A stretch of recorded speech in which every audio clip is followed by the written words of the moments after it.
2016 সালে পররাষ্ট্র মন্ত্রণালয়ের ৩৮ কর্মকর্তার বিরুদ্ধে দুর্নীতি, ক্ষমতার অপব্যবহার, সরকারি অর্থের ক্ষতিসাধন সহ বিস্তর অভিযোগে অনুসন্ধানের নামে দুদক।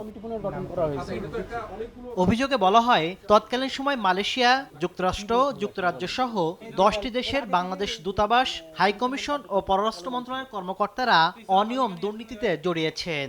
বাংলাদেশ দূতাবাস ও হাইকমিশন সমূহে কর্মরত রাষ্ট্রদূত, সচিব এবং অন্যান্য কর্মচারীদের বিরুদ্ধে বিভিন্ন অনিয়ম, দুর্নীতি, ক্ষমতার অপব্যবহারের মাধ্যমে অর্থ আত্মসাতের অভিযোগ এবং সরকারের আর্থিক ক্ষতি সাধনের অভিযোগে দুর্নীতি দমন কমিশনে অভিযোগ সংশ্লিষ্ট ৩৮ কর্মকর্তার বিরুদ্ধে আগে থেকেই দুর্নীতি দমন কমিশন অনুসন্ধান কার্যক্রম পরিচালনা করছে।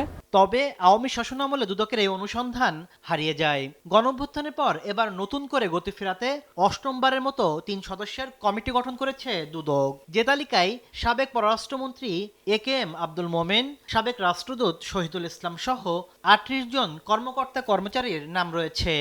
এর আগে থেকে অনুসন্ধান কার্যক্রম চলমান ছিল, তো কালকে পুনর্গঠন করেছে 3 সদস্যের একটা টিম গঠন করা হয়েছে। এই কমিটি মূলত এই অনুসন্ধান কার্যক্রমকে এগিয়ে নেবেন। 2024 সালে যুক্তরাষ্ট্র সহ 10 দেশের বাংলাদেশ দূতাবাসের ৩৮ কর্মকর্তার তথ্য চেয়ে পররাষ্ট্র মন্ত্রণালয়কে চিঠিও দেয় দুদক।